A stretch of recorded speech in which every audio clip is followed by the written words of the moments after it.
एक समय की बात है। शैतानगढ़ गांव में श्यामलाल नाम का बहुत ही भयानक डाकू रहता था।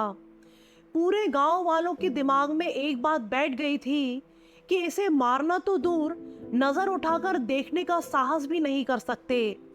एक दिन अचानक सुबह सुबह सभी गांव वासियों को खबर मिली कि श्यामलाल की मृत्यु हो गई है। सभी गांव के लोग श्यामलाल के शव को देखकर आश्चर्यचकित हो गए कि यह कैसे हो सकता है। वैद्य को बुलाया गया। तब पता चला कि श्यामलाल की मृत्यु सांप के काटने से हुई है। उसके पूरे शरीर में सांप का जहर फैल गया है और उसी के कारण उसका निधन हो गया है।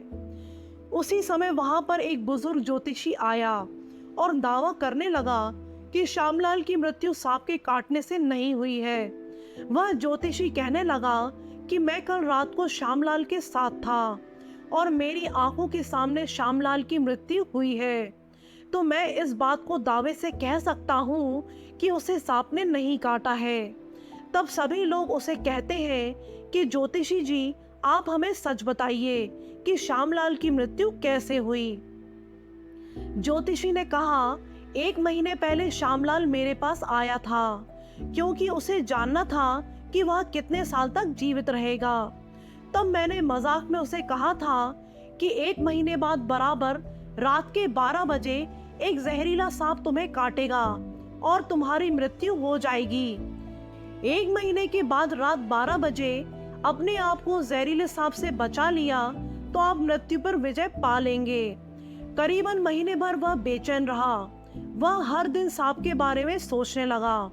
हर पल हर क्षण उस जहरीले सांप के बारे में ही विचार करता था कि मैं उससे कैसे बच सकता हूँ, उस दिन कहाँ छुप सकता हूँ जहाँ सांप मेरे आसपास भी नहीं मंडराए। कल रात को जब घड़ी निकट आ गई तो श्यामलाल ने मुझे उसके रक्षा के लिए उसके पास ही रहने का निवेदन किया और जब 12 बजने के लिए 1 मिनट ही बाकी था तो श्यामलाल की धड़कन तेज होने लगी। उसने अपने आप को कपड़ों में लपेटकर खुद को पूरी तरह से छुपा लिया। उसका 1 सेकंड मानो 1 घंटे की तरह जा रहा था। जैसे ही रात के 12 बजे तो मैंने एक नुकीली सुई उसे चुभा दी। उस समय श्यामलाल जोर से चीख उठा, जैसे सच में उसे सांप ने काट लिया हो और उसका उसी डर के कारण निधन हो गया। तो दोस्तों, हमें इस कहानी से यही सीख मिलती है कि इंसान जिस तरह का विचार रखता है उसके शरीर की प्रतिक्रिया भी उसी हिसाब से होती है।